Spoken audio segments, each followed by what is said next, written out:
back, dear students. A very good morning to you.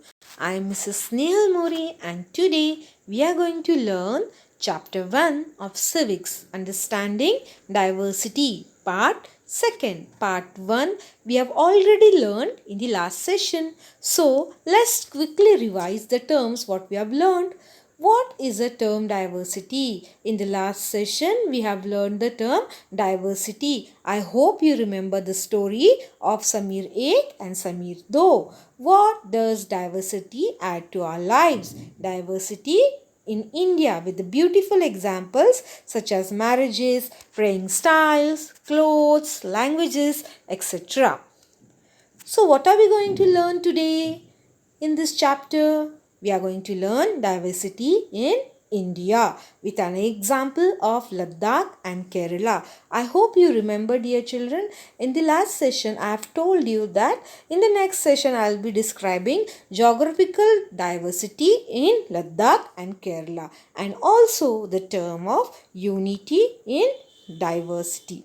Okay, now let's start with Ladakh. Ladakh is in the eastern part of Jammu and Kashmir. It is a union territory. Union territory means what? It is governed by the central government. Okay, it is directly governed by the central government. It is a cold desert. Very little agriculture is possible here. Why? Because Ladakh receives no rainfall and is covered in snow for a larger part of the year. Now, if it's covered in snow for the larger part of the year, what about the drinking water? Drinking water, people depend on the melting snow. Next, sheep rearing in Ladakh. Sheep rearing in Ladakh. In Ladakh, sheep rearing is very common. In Ladakh, sheep rearing is very common. People mostly produce wool and pashmina shawls are made from the wool. Now observe the picture, dear children. These are pashmina sheeps and these kind of pashmina shawls are made from the wool obtained from these sheeps. Okay, and these shawls are prepared in Kashmir. Next, what do people eat in Ladakh? People eat meat and milk products. Each family owns some goats, cows, dazos that are yak cows. These are yak cows. They look like a cow, but they look like a yak, but they are cows. These are yak cows, and the wool of these yak cows are also used to make shawls and all the woolen products. And these kind of sheeps, these are pashmina sheeps. They are reared in Ladakh. Next, Ladakh attracts its share of traders who travel from the passes. Buddhism reached Tibet via Ladakh. Ladakh is also known as Little Tibet. Significant Muslim population lives here. Ladakh has a very rich and oral traditions of songs and poem. Next, local versions of Tibetan's national epic, the Kesar Saga, are performed and sung by both Muslims and Buddhists. See, local versions of Tibetan national epic, the Kesar Saga, they are performed and sung by both Muslims as well as Buddhists. So you can see there is a diversity, but then also there is a unity. People there, they all live together with harmony. Okay, next, diversity in Kerala. Now we have studied about the Ladakh. Now let's learn about Kerala. Kerala is a state in a southwest corner of India. It's in the southwest corner of India. It is surrounded by a sea on one side and hills on the other. Spices such as pepper, cloves and cardamoms are grown on hills. Now spices such as these are peppers, cloves and cardamoms. Okay, they are grown on the hills. Next, Jewish and Arab traders were the first to come here. Saint Thomas, the apostle of Christ, is credited to bring Christianity in India 2000 years ago. Saint Thomas was a disciple of Christ and he brought Christianity in India 2000 years ago. Ibn Battuta, a Morocco-African traveler, wrote a travelogue in which he describes the lives of Muslims and says that they were highly respected community in Kerala. Due to these historical influence, people in Kerala practice different religion such as the religion Judaism, Islam, Christianity, Hindu and Buddhism. Kerala is a mixture of all religions due to these all the above factors. Okay. Next, fishing and agriculture is the main occupation in Kerala. Observe the given pictures properly, dear children. Chinese fishing nets are used for fishing. Chinese fishing nets are used for fishing. The Chinese fishing nets are called Chinawala. See, can you see these nets? These are Chinese fishing nets and these are called Chinawala. China word is derived from China. China word comes from the word China. Okay, these are Chinese fishing nets and they are called Chinawala. Next, majority of the people eat rice, fish and vegetables. Majority of the people eat rice, fish and vegetables. Boat race is one of the important part of the Onam festival celebrated in Kerala. Observe the pictures. Boat race is one of the important part celebrated in Kerala during the Onam festival.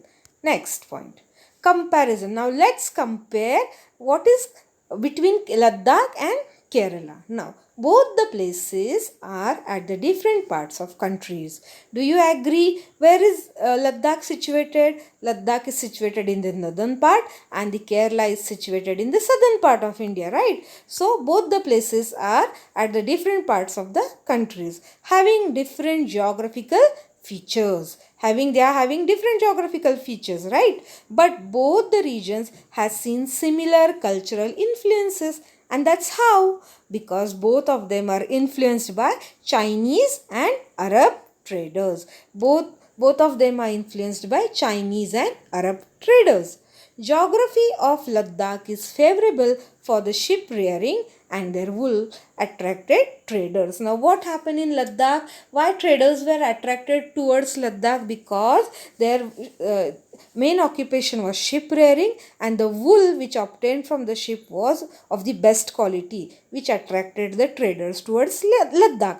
Whereas the geography of Kerala allowed the cultivation of spices and the traders were attracted towards the Kerala because it allowed the cultivation of spices. So Arab traders and the Chinese traders were attracted towards Ladakh as well as Kerala. Similarly, our history, geography, way of life all adds diversity to the world. Okay. Now, what is unity in diversity? Diversity is our strength. Now, you'll say, how is it possible? Let's see. With a beautiful example, see now. During the British rule, people from different cultural, religion and regional background came together to oppose them.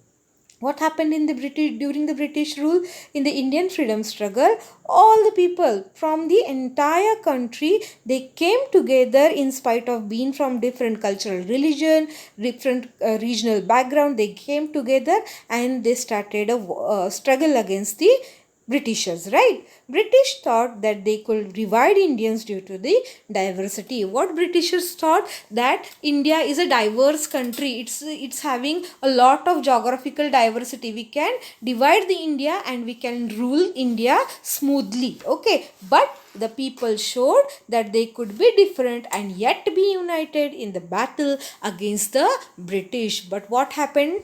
In real, people gave an excellent example of a unity by being united and they fought against the Britishers in the freedom struggle.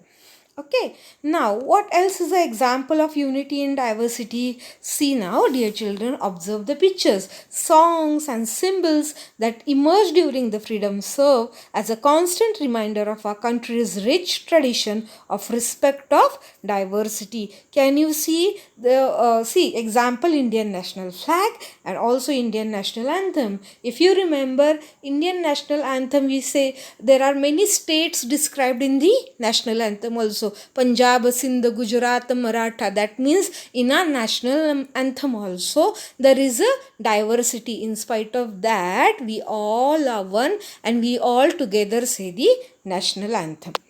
Now next, Jawaharlal Nehru. Okay, in his book The Discovery of India, Jawaharlal Nehru says that unity is not something imposed from outside, but rather it was something deeper, and within its fold the widest tolerance of belief and custom was practiced, and every variety of acknowledged and even encouraged. Nehruji, what he said, unity doesn't come from outside somewhere. It is within the people, it is within our culture, it is within our tradition, and we have lot of tolerance. We can tolerate all types of things. We can fight against each and everything. And so rich is our country in the basis, in the terms of culture and tradition. And on this basis, Nehruji coined the phrase unity in diversity. What Nehruji says, in spite of the India being divided in different religions, different castes, different languages, different traditions, different geographical factors, different food, we all are one and we are Indians. Who said? Nehruji said that there is a unity in diversity. I hope you enjoyed the lesson. Now let's see today's homework. You're going to explain in your own word why there is a difference in the occupation of Kerala and Ladakh. Now I'll give you a hint. There is a difference between the occupation because of the different geographical features. Now, geographical conditions, why the geographical conditions affect the occupations of these regions, Kerala and Ladakh, and how they affect the occupation. You are going to explain in your own words. And I hope everything is clear. In the next session, we will discuss about the question and answers. Thank you for watching, dear children. Have a nice day.